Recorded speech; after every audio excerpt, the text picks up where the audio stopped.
Hey everybody, and welcome back to Ready Steady Play. Long time no see! Long time no see, it's Hunter and Grom. Yeah, it's been a while, hasn't it? It has been a while. In fact, it's been over a year since we last visited Dragonholt. Oh, wow. I mean, come on guys. Where have you been? I'm always here.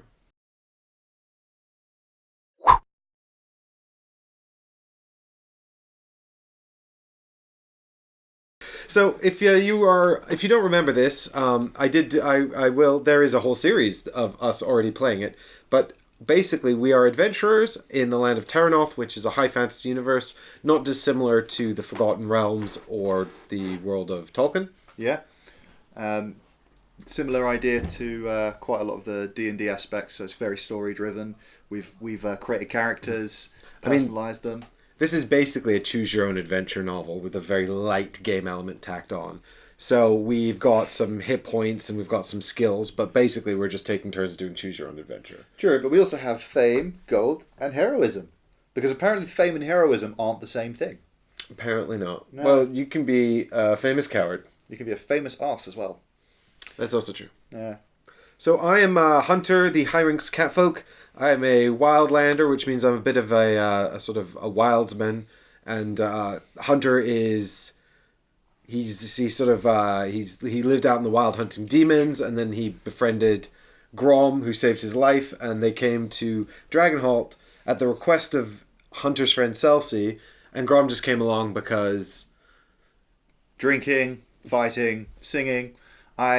There was an opportunity for mayhem. Yeah, I mean, I like the fact that I am probably legitimately the world's worst bard, because it was not required to be it was not required to have any musical ability to become a bard. Yeah, this one weird inconsistent game element, which was that if you take the bard class, you don't have to have the perform skill. Nope, you just needed to have two of the ones that went into it. Pretty much led to the creation of Grom, who is a dwarvish bard who cannot play. Yep. But I know I'm streetwise, I have history, I have athletics, because when you play as badly as I do, you need to know when to run. Brawling, because also you need to know when not to run. Craftsmanship, because dwarf. Willpower, because dwarf. And deception, because how else am I going to get paid for playing crap music and singing out of tune? Exactly right. But yeah, I quite like it. Grom the Lesser, Scald of Iron. So, our last series, in very quick summary, we fought bandits, we arrived in Dragonholt, we wandered around Dragonholt doing basically nothing for most of the series, until we eventually got a job to go and clear goblins out of a silver mine, which we did quite successfully, and now off the back of that, we're back in Dragonholt, and we're still trying to figure out how to get into Fairfax Manor, because it turned out my friend Celsi, who sent us a letter, had encoded a secret message that said there was a plot to kill the noble family she'd been hired to sort of serve and look after. So we're still trying to get into the manor in order to talk to her and get more information about that. Because apparently turning up there saying, "We were sent a letter by someone who lives here," is not enough. So without further ado, I think we should just crack into it. Yeah, sounds good to me. So we've got our tracking sheets. Oh, one thing I did want to say. Because it has been a year, and it's been a year of long training, we've upgraded the minis a little bit. So if you may recall... Hunter's mini from the last game. Hunter, cute and kind of adorable. No, fearsome mighty warrior who suffers from the weird disease known as T-Rex hands. Can't scratch your own back. That's why I need you. Well, Hunter hit puberty, and puberty hit Hunter hard. Da. Roar. And as you can see, I've hired Ollie to paint these models, and he's done a bang-up job. Shh. I have many models to paint. Yeah, you paint just like a person with a Warhammer 40k collection. Yep. Yep, inconsistently, and it takes me forever. And Grom, bless him, has decided to go on a really sterling diet, so he's gone from being fairly standard Tolkien dwarf, I would think we would agree. This is tabletop quality paints. Yep. Right here. To being quite the slender guy, and I'm leaving his arm off so I can paint his underneath. But now... the size difference between the two of us is a little bit more apparent. Can you tell who's the dwarf? I mean, this is definitely accurate. 100%. So I think, are we not at the Swan? We are at the Swan. Yes. That's Miriam's mother's place. No, we were at the Drunken Hog. We were at the Drunken Hog, and then we went back to the Swan to stay. Yeah. So, onto the tabletop. These will be painted eventually. Eventually. We'll probably finish this game before they're painted. So, if you remember, we came to Dragonholt with a couple of friends. They were Braxton, the errant knight orc, and her charge, Miriam, the hyperactive apothecary gnome. Yep. So they probably won't appear again, but we'll find out. My ears are still bleeding from the last time. Oh, he's just recovered his hearing. Oh, God. Are you ready? Can I answer no? Sure, but it won't help you. No.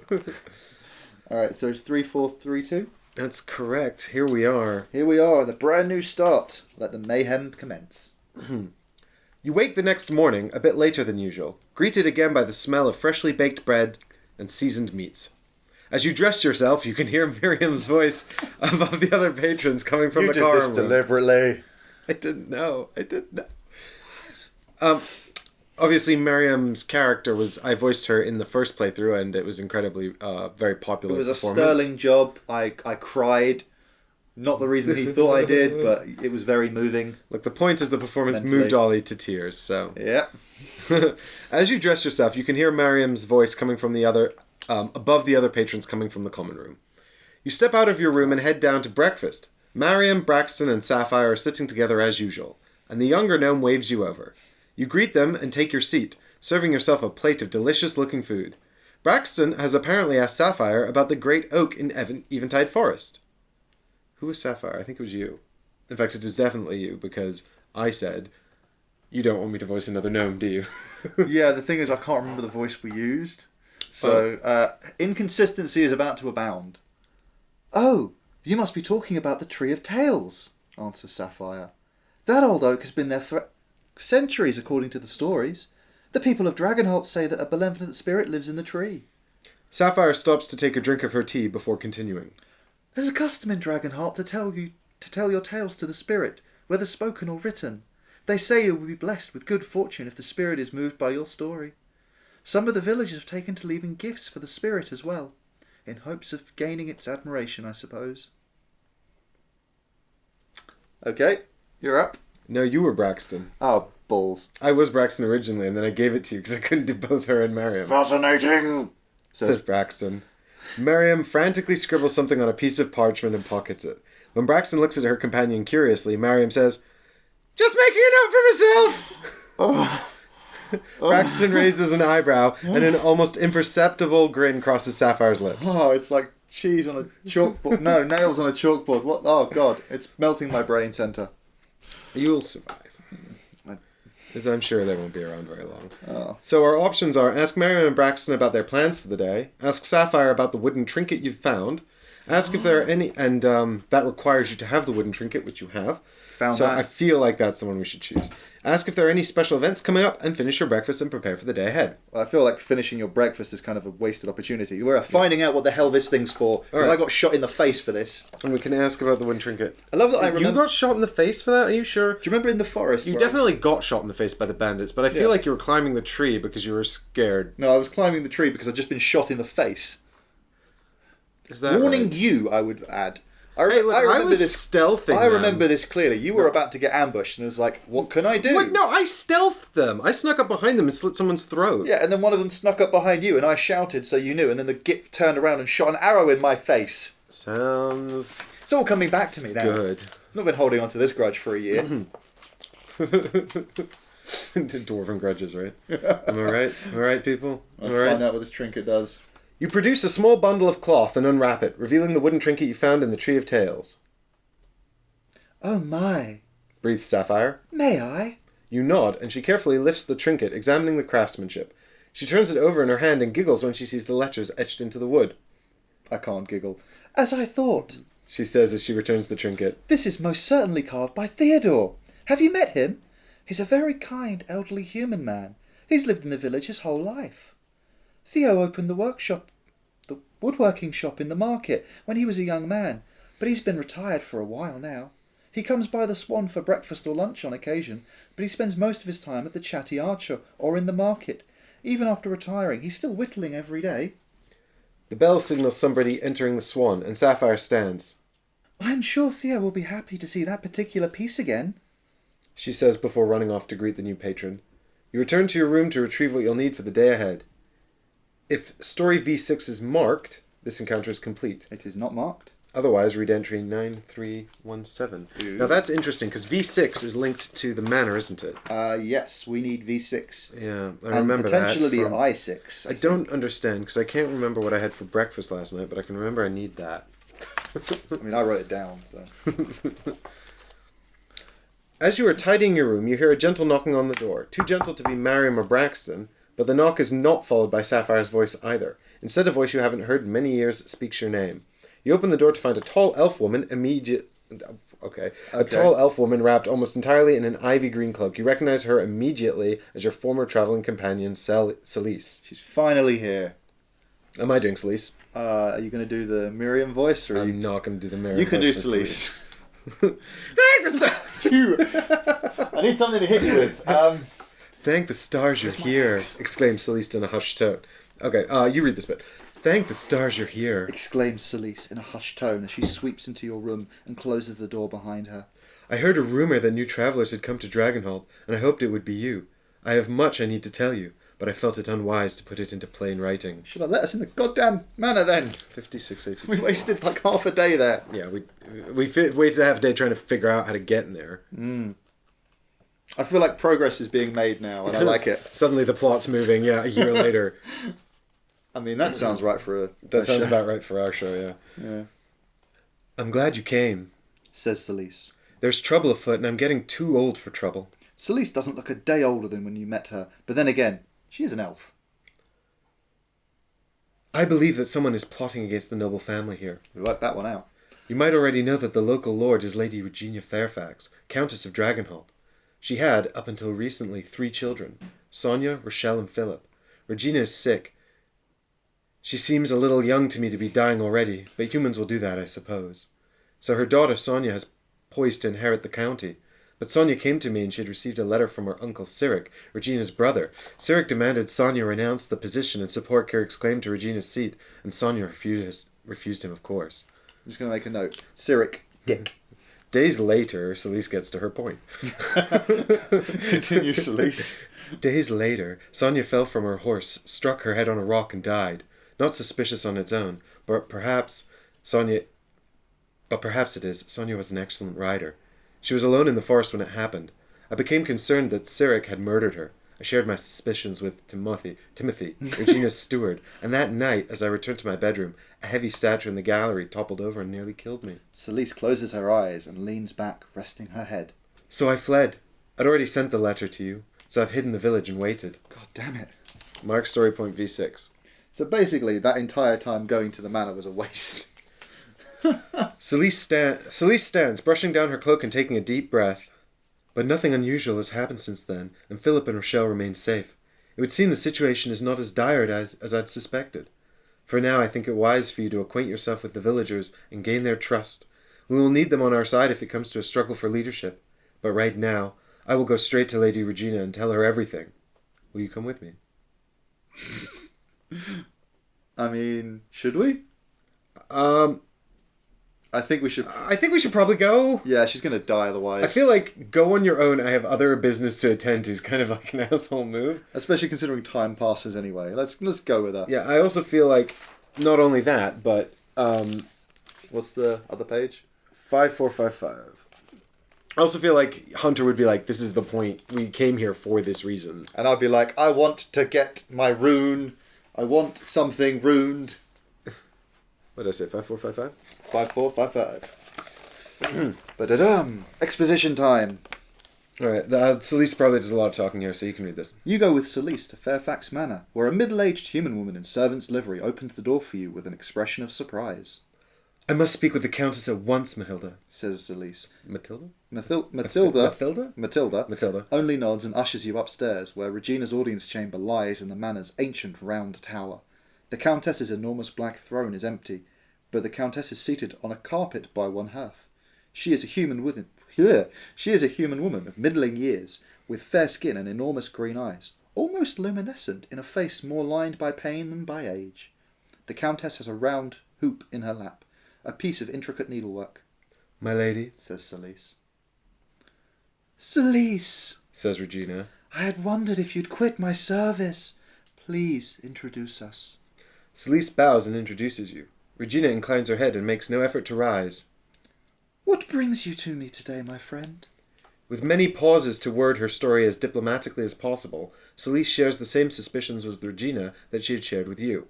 As she speaks, a rail-thin man in a ruffled tunic slips into the room to stand silently at Regina's side. Yes, says Regina at length. Timothy told me much of the day that you disappeared. Timothy told me much of this the day you disappeared. Was it Timothy? She offers one hand to the man in the ruffled shirt, who helps her to her feet with perfect form. Yes, milady. No, that's Braxton. Hang on, let me. I think he's like basically worm tongue, isn't he? So he's like, "Yes, milady. I was not sure what to make of Miss Celsey's suspicions, but I reported them dutifully." Yeah. Spot the traitor. Yeah, right. This problem. Yeah. Oh no. Do you want to go? Regina crosses to her throne and sits with a sigh. She just gestures to Timothy and points to a writing desk against the wall. Timothy, the book in the drawer there. He goes and fetches a slim leather-bound volume. This is Sonia's journal. I've not read it. There are things that a mother should not know about her daughter, I think. But you must do, my friends. I do not want to believe that my brother would stoop to so reprehensible a crime as kinslaying. But I will not risk my children on my hope that Cyric is still the honourable man who stood aside for me when my father named me heir over him. She presses the book into your hand. Gain Sonia's journal and mark story point 8. You recording the journal? The journal is here. Oh. Oh. Bum, bum, bum. What's the story bit? It's an actual thing. P8. P8. Boo-ba-da-boo, do-do-do-do-do. I feel like we're making so much more progress. Yeah, it's like the story... Well, it seems we left at a good point. Alright, so it's still you. Oh, God. So, please, read it. Perhaps it contains some clue as to Sonia's fate, and perhaps you might prevent Rochelle and Philip from falling prey to a similar doom. She waves a hand, and Timothy rushes forward to shepherd you from the room. Her ladyship tires easily these days, he says. Thank you, we will speak... What voice is this I'm doing? This is completely different to the one I was doing before. I don't know. Thank you, we will speak again. Celise frowns. Oh, I don't know. Why am I doing a voice? Celise frowns as she walks you to the door. So Timothy isn't the traitor after all. Or perhaps he's covering. Or perhaps there is no traitor and it's just rotten luck. She shakes her head and opens the door. Read that book and make it the point to get to know the locals. I'll call upon you again when you are needed. 2 time passes. This encounter is complete. So is this day 2? Yes. So we've basically just lost the morning here. You now possess Sonia's journal. You may read and refer back to the journal at any time. There's probably a good time to pause so we can actually read. Alright. We will let you know if there's anything pertinent in there. Ow. Oh. Crooked neck. Oh. I'm a dwarf that was stuck underground and it hurt. Ooh. Oh, Look at all this is... This is some serious reading here. Oh, dear God. I feel like going to the end of it's probably the quickest way of finding out what the hell happened on that day. This is a whole book. Yeah. Well, I mean, I guess we can't complain about reading in Legacy of Dragonholt. I mean, it kind of seems like a fool's errand. Now, shall we take it day by day? Yeah. Sunday, 1 planting, 1851, Fairfax Manor. I believe you'll find. Yeah, She made a mistake. She made a mistake. She forgot the year. Might be Pertinent. Celise gave me... Why, I can't do the same voice. Don't do a voice, please. Celise gave me this book for New Year's Day and suggested that a young lady of my station should keep a journal. It seems unlikely anyone would want to read my thoughts in days to come, but I suppose we'll give it a try. So a new day has begun. A new year is given to you. What will you do with it? Who said that to me? One of the priests at that school my mother sent me to in Highcrest, I think. So what will I do with it? Get mother to let Rochelle take a knighthood? A new will? A new will? A new will? A new mill? Oh, a new mill. Seriously, a will is depressing at this point. She's like, what, 12? Yeah, it is. A new mill. Settle the Long Creek dispute with the Belmonts? I think it's time to breed Appledash. I know there's catfolk in the forest. I'm going to find them. There's one right here. Yeah, they found you. Read at least 13 new books, Celise would insist. Find a cure for Mother's illness. Mother's ill. Ooh. All right. Sky Day? 5th planting, 1851. Tree of Tales. I saw a catfolk woman in a red tunic run away from me. I don't want to scare them away entirely, so I didn't chase her for long. I've come to the tree to pray. I received a letter today from the physician in Greyhaven. He had nothing useful to say about Mother's illness. Mother insists that all will be well, of course, and that when her time comes she will die, just as anyone else must. But she is barely 50 years. She is too young, and I'm not ready to be a countess. Rune Day, 21st Planting, 1851, Fairfax Manor. I am considering dangling Timothy out a window by his toes. If only we lived in a proper castle with a tall tower to do it from. Ouch. The man spent nearly a candle harassing me about taking a husband. And what if I prefer a wife? Timothy, did you consider that, I wonder? And producing an heir. I half wondered if he wanted the job himself. He's not wrong, of course, which is why I'm so angry with him. How dare he tell me true things I do not want to hear? Mother hasn't brought the matter up at all. She seems perfectly content for me to marry or not, as suits me. Bless her for that. Water Day, 4th New Bloom, 1851, the Countess Inn. I should visit with the villagers more often. I love my family, but they drive me crazy sometimes. Today I played a cutthroat game of cards with Ursula and Sapphire. They're so polite to one another I forget that they're technically rivals in business. They were certainly rivals today. It's good to learn from both these women. They see firsthand who comes into our village and have a better understanding of the flow of commerce through the county than even they know. And than even they know, I think. Also, I always eat very well when I visit.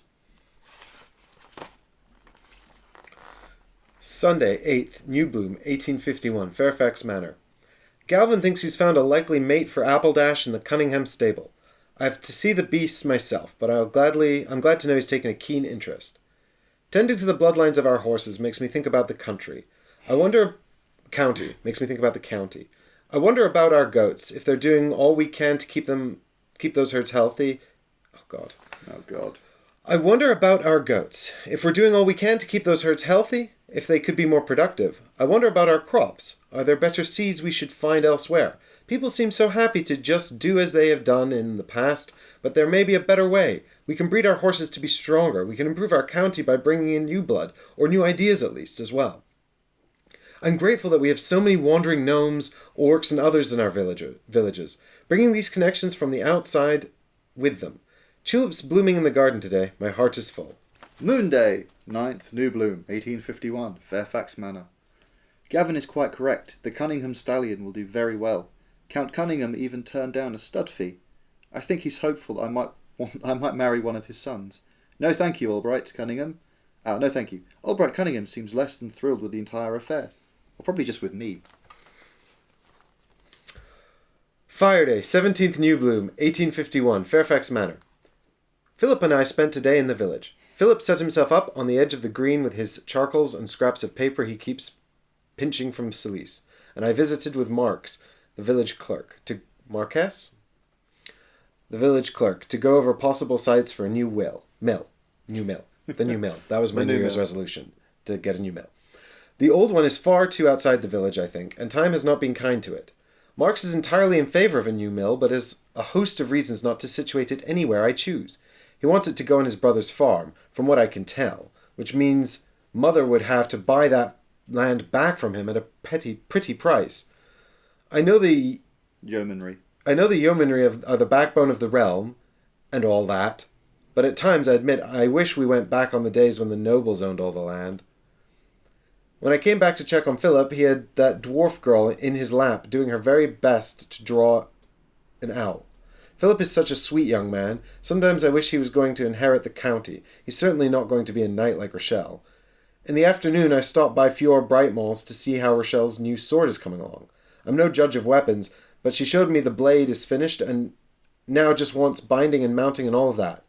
The blade looks lovely. Rochelle will be very pleased and surprised, I hope.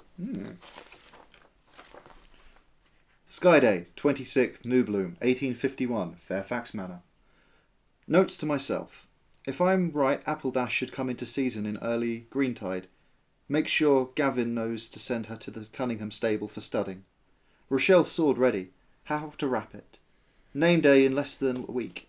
Sapphire says her niece is a good apothecary. Good enough to cure Mother? Ask Sapphire to send for her. I thought I had another note, but I forgot what it was. And yet. Fire Day 3, Greentide, 1851, Evesmore. This is my first time coming out for the blessing of the flock, without Mother. Everyone's going to do their best to ignore it, but I can feel them wondering where she is. I want to cry, but a countess doesn't cry. Mustn't cry. I did my best. The sheep are as blessed as I know how to make them. I wish someone would bless me. Stone Day, 6 Greentide, 1851, Fairfax Manor. Rochelle loved her present. Name day went well. I've just heard that there's a new healer in Highcrest, impressing everyone with her skill. She uses some sort of magic. I'm leaving immediately. Sunday, 8 Greentide, 1851, Goldsheaf Inn, Road to Highcrest. I've just realised that Appledash is, in fact, in her season, and I've ridden her straight away from the Cunningham Stallion. Also, I am regretting taking Deacon with me on this trip. Mother insisted I take a guard, but why did I choose the one who won't stop telling me all about his imaginary accomplishments? Just focus on the healer. This is all worth it if the healer is as good as they say. Moon Day, 9th Greentide, 1851, Highcrest Temple of Light. The healer promised to come visit Dragonholt immediately. I didn't even get round to offering her money. I tithed it here at the temple instead. Even Deacon couldn't ruin this mood. A strange man stopped me on the street and asked my name. Scar on his face. He seemed thoughtful when I left him there. Sky Day, 12 Greentide, 1851, The Tree of Tales. The healer spent an hour cloistered with Mother in the shrine. She came out and shook her head, then sent me to speak with my mother. Mother explained that there is no healing what ails her. My time is coming, she said. Everyone dies, Sonia, so I will die younger than most, but still older than many, and I don't regret a single moment of my life that brought you and your sister and your brother into this world. So Mother's at peace with her coming death, but I'm not, damn it, and I don't want to be. This isn't fair. Halfway. Rune Day, 28th Greentide, 1851, Fairfax Manor. A strange letter arrived today. At first I thought it was a suitor, because the writer said I was as beautiful as Eventide Forest, but the letter claims to be from my uncle Cyric, who I never met before in my life. My uncle suggests I not tell my mother that he's written to me, because there is no love lost between them. I imagine not. I don't believe Mother has ever said 2 words about Cyric to me. I'm to write to him in Highcrest if I want to know more. I believe I shall do so straight away. Sky Day, 5 High Summer, 1851, Fairfax Manor. Appledash is back in season, so I've just returned from the Cunningham stable riding a horse Galvin chose for me. A bit of a wild one, but I do like his spirit. And what should I find on my return but a letter from my uncle? But not a very nice letter. Sir claims that my mother isn't the rightful Countess of Dragonholt. He is. He's the rightful Countess? According to him, Mother is his half-sister and bastard-born at that. So by the laws of the realm, Cyric should have inherited the county from my grandfather.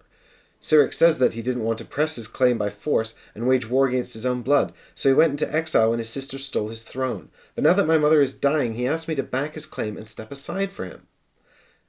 This must be a pack of lies. I must speak to my mother about this. I'm in no hurry to inherit the county, but I'm hardly going to place the lives of the people in the hands of a stranger. Ooh, this is getting interesting. Rune Day, 7th, High Summer, 1851. The Chatty Archer. Not sure how to feel. A little drunk. Helps. Hunter is very handsome. So is his wife. Mother more or less confirmed Cyric's story. She's my grandfather's bastard daughter, and Cyric's older sister. But she claims that Lord Holland named her as his heir because where the county needed saving, she saved it, and Cyric did nothing. He abdicated his responsibilities, according to her. Cyric sees a county as a privilege, as something to own, but in truth it's a duty, a job, that is yours for the rest of your life, and if you fail in that task, people suffer and even die. Or words like that. A little drunk. Mother said that if she thought I'd been a bad countess, she'd pass the title on to someone else, but apparently she's certain I'll be a good one. I'm not so sure. It would be easier to let Cyric take the throne and go run an inn somewhere, I think. I'd like running an inn. I'd like working in the kitchens. You have a wife? I didn't know. Learning new things about She's this drunk. guy. She doesn't know what she's saying. Learning new things about this guy all the time. Water Day, 11 High Summer, 1851, Fairfax Manor. I got into it with Celeste today, talking about my inheritance and lordship. If Mother was going to pass over me for inheritance if I were bad at the job, pass it to whom? Rochelle? Philip? Either would make a fine ruler of Dragonholt, I think. But what if they were as bad as me? Pretend me. Maybe the best person for the job is someone the peasants choose for themselves. One of the innkeepers or the more successful farmers. They're used to making lots of decisions and leading large groups of people. Sleece said that I was describing what's called a democracy. And it worked for some people in some parts of the world. But Mother couldn't do that because her choice of heir would need the support of not just the people of the county, but also the nobles of the barony and the baroness herself. And that meant it had to be someone of noble blood with at least a nominal claim to the title, so one of her children, or Cyric.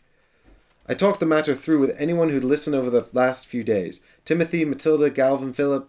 Gawain thinks I should let Cyric have the place. I guess his father was one of Cyric's friends. Timothy reminded me that I should get married sooner rather than later. Matilda claimed that it was all too much for a simple serving girl like her, which is her way of saying she wasn't listening. And Philip made fun of me. I think he was trying to cheer me up. I don't know what to do, but I have to decide, and then I have to stick to it. Skyday, 12th, High Summer, 1851. Fairfax Manor. I wrote Cyric a letter, turning him down. Hopefully that's the last I'll hear concerning the matter. Going for a long ride later. This new horse is still wild, but I'm learning. Omens. Bad omens. Stone Day, 20, High Summer, 1851. Fairfax Manor. Cyric wrote me another letter. I think he was threatening me. I know Mother doesn't like asking men and women to fight and die for her, not after the two barons' war, but it's really time we must be mustering a few more guards. The county can levy quite a few good archers and spears in a time of war, but that's no substitute for actual men-at-arms, and women-at-arms. Thank you, Rochelle. Maybe we can attract a knight-errant or two to create a knight household in Evesmoor or Caroon's Cross. Sunday? Huh. They have a Sunday. 22nd High Summer, 1851. The Library. Does our library have a name? The Library? Dragonholt Library? I suppose it's the only public library in the county, so it doesn't precisely require one. I wrote to Cyric with yet another refusal. Then I found Celise and told her everything. She seemed concerned and said she had some friends she could ask for help. Appledash is with Fowl, so I'm stuck with this new horse for the foreseeable future. Gawain assures me that I'll be here, that I'll be fine. Skyday, 26 High Summer, 1851, Fairfax Manor. I need to take my mind off all this nonsense. Philip and I are going riding today in Eventide Forest. Maybe I'll find the mythical catfolk village. Or maybe they really are just forest spirits. Timothy looked at me like I've developed a bad smell when I mentioned my plans, and asked if I'd like to take one of the young men from the Belmont or Cunningham families with me on one of these rides. What a petty little man. Galvin offered to saddle my horse for me today. How nice. Usually he insists we all do it ourselves, because if you can't saddle a horse, surely you can't ride her. I'm suspicious of Gawain. Galvin? Galvin? Gavin. It was Galvin. I think it's Galvin? Oh, it could be Gowan. Yeah, I thought it was a W. Like Gowan. It is a W, Gowan. Yeah. You are correct. Well, I have a feeling that maybe the hunter was just a coincidence, because she seems to think the cat people are still kind of mythical, but she's seen one, so... Well, Celise mentioned contacting us in that book as well. Yeah. Intriguing. So you might have a wife. You dark horse, you. No, I was a different hunter. You dark For sure. cat. I definitely do. Thank you very much for watching, everybody. We'll see you tomorrow. For another adventure.